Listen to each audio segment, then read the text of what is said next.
54. Christian Liberty. One of the great landmark statements of church history is Chapter 20 of the Westminster Confession of Faith, quote, of Christian liberty and liberty of conscience. Quote, 1. The liberty which Christ hath purchased for believers under the gospel consists in their freedom from the guilt of sin, the condemning wrath of God, the curse of the moral law, and in their being delivered from this present evil world, bondage to Satan, and dominion of sin, from the evils of afflictions, the sting of death, the victory of the grave, and everlasting damnation, as also in their free access to God, and their yielding obedience unto Him, not out of slavish fear, but a childlike love and a willing mind, all of which were common also to believers under the law. But under the New Testament, the liberty of Christians is further enlarged in their freedom from the yoke of the ceremonial law to which the Jewish church was subjected, and in greater boldness of access to the throne of grace, and in fuller communications of the free Spirit of God than believers under the law did ordinarily partake of. 2. God alone is the Lord of the conscience, and hath left it free from the doctrines and commandments of men, which are in anything contrary to His word, or beside it, in matters of faith or worship. So that to believe such doctrines, or to obey such commandments out of conscience, is to betray true liberty of conscience, and the requiring of an implicit faith and an absolute and blind obedience is to destroy liberty of conscience and reason also. 3. They who, upon pretence of Christian liberty, do practice any sin or cherish any lust, do thereby destroy the end of Christian liberty, which is that, being delivered out of the hands of our enemies, we might serve the Lord without fear, in holiness and righteousness before Him, all the days of our life. 4. And because the powers which God hath ordained, and the liberty which Christ hath purchased, are not intended by God to destroy, but mutually to uphold and preserve one another, they who, upon pretence of Christian liberty, shall oppose any lawful power or the lawful exercise of it, whether it be civil or ecclesiastical, resist the ordinance of God. And for their publishing of such opinions or maintaining of such practices as are contrary to the light of nature or to the known principles of Christianity, whether concerning faith, worship, or conversation, or the power of godliness, or such erroneous opinions or practices as either in their own nature or in the manner of publishing or maintaining them are destructive to the external peace and order which Christ hath established in the Church, they may lawfully be called to account and proceeded against by the censures of the Church. End quote. The importance of this concept in our history cannot be overstated. Too often we credit the modern liberal state, an enemy of Christian liberty and of all liberty of conscience, with our contemporary liberty of conscience. However, as historian L. John Van Til has shown, this was a Puritan idea derived from Scripture and with difficulty imposed on the civil order by law. The modern church and state are hostile to Christian liberty and are working to destroy it. Clarke has made this clear with respect to the church. Quote, some years ago, a young man presented himself to a presbytery for ordination. As he was known to believe that the boards and agencies of that church were infiltrated with modernism, he was asked whether he would support the boards and agencies. He replied that he would support them insofar as they were true to the Bible. This answer did not please presbytery, and he was asked if he would support the boards regardless of what they did. When the young man declined to make any such blind promise, the presbytery refused to ordain him. One of his friends remarked that the difference between modernism and Christianity might be stated thus. In modernism, you believe as you please but do what the officials tell you. In true Presbyterianism, you do as you please so long as you believe what the confession says. End quote. The issue in this matter was ultimate authority. Did it reside in God and His Word, or in the Church?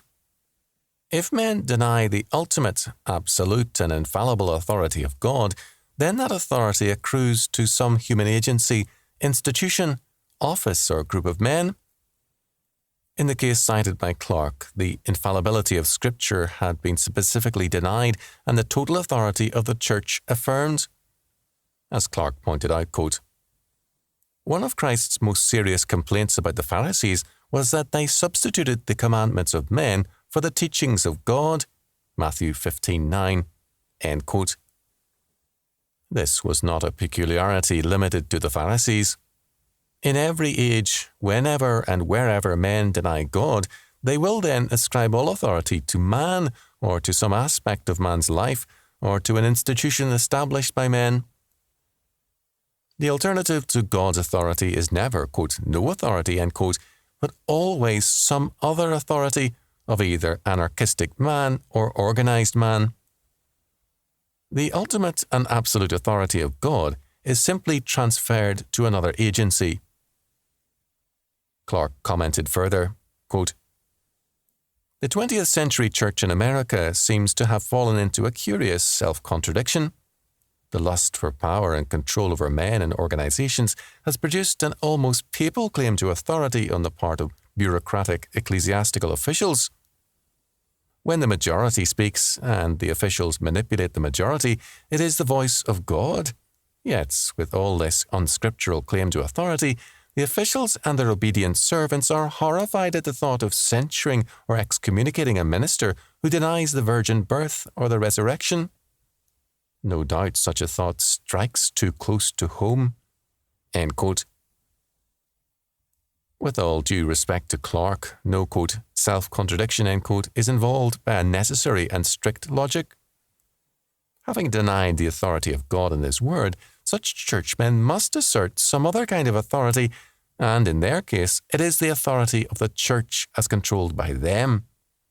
Our Lord declared, quote, "No man can serve two masters, for either he will hate the one and love the other, or else he will hold to the one and despise the other." Matthew 6:24, compare Luke 16:13. Apostate churchmen are serving their new master, a church created in their own image. If God is our ultimate and absolute authority, then God is also the source of our liberties, liberty of conscience, civil liberty, religious liberty, and all things else. We are free only insofar as God gives us freedom, and we are bound insofar as God binds us to Himself.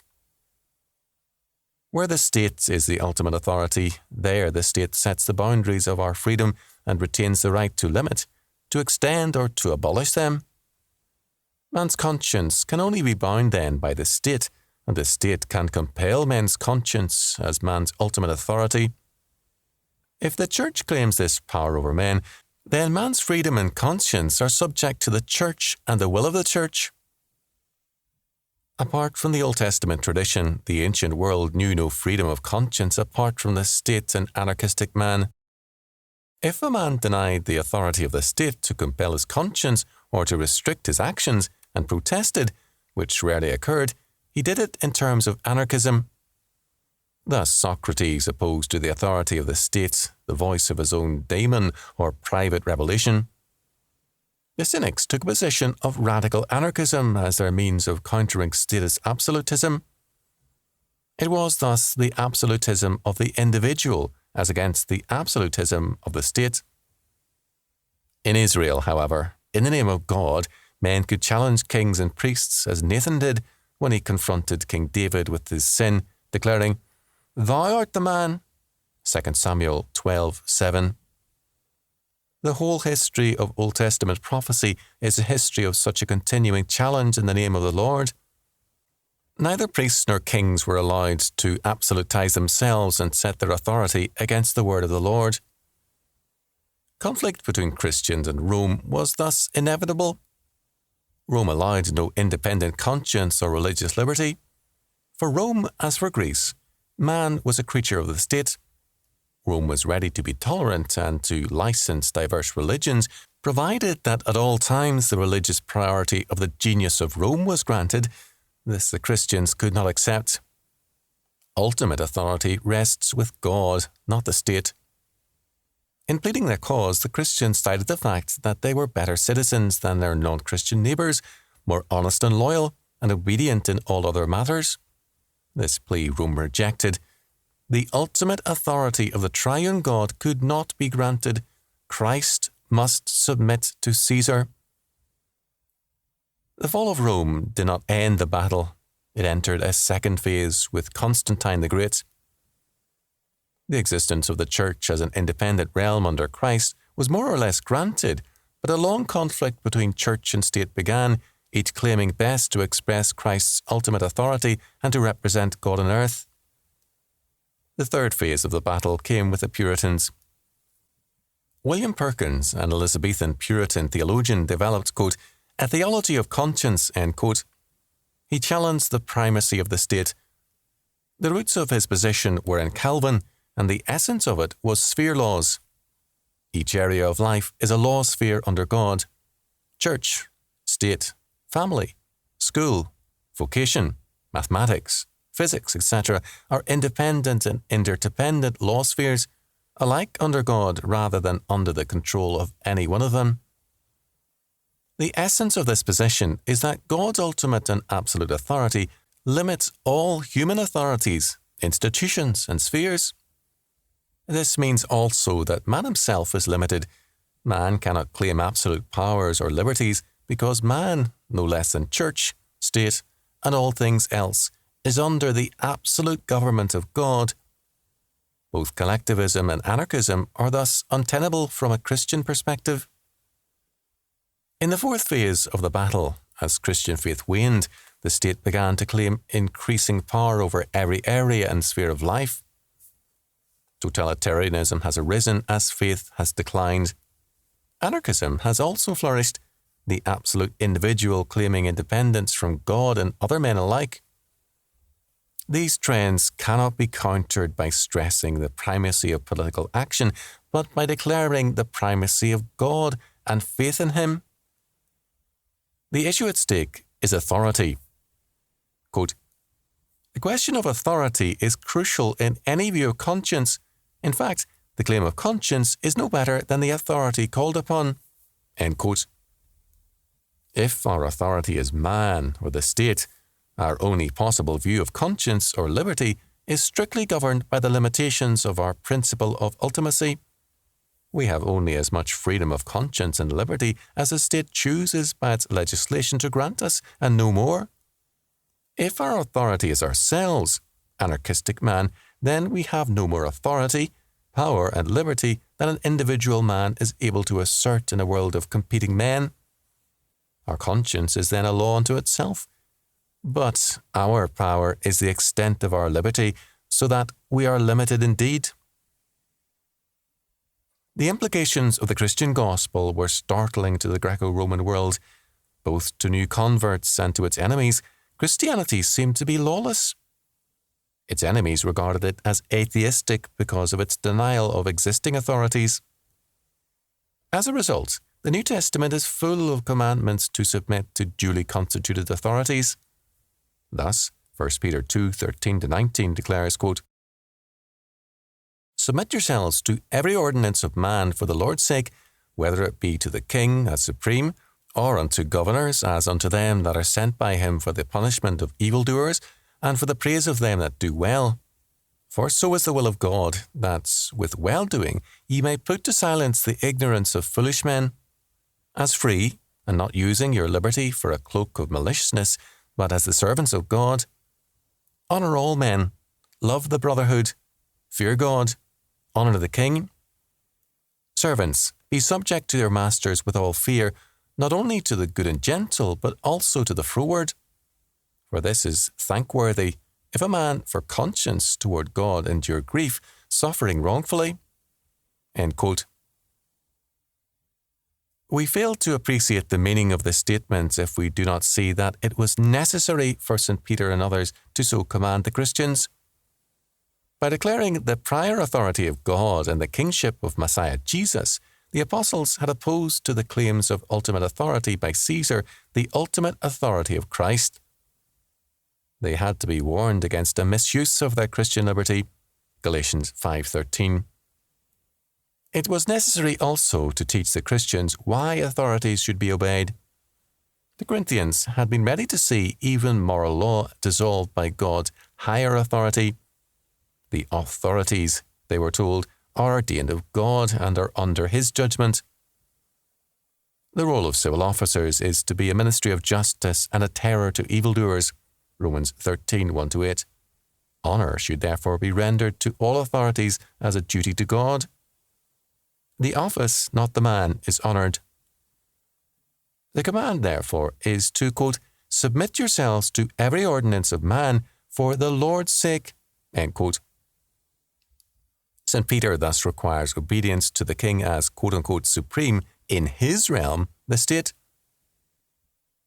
In verse 17, the verb timao, honour, is applied equally to, quote, the brotherhood, end quote, that is, fellow Christians, and to the king. The king, thus, while having a supreme authority under God in his realm, is no more highly to be honoured apart from that realm than are all our fellow believers.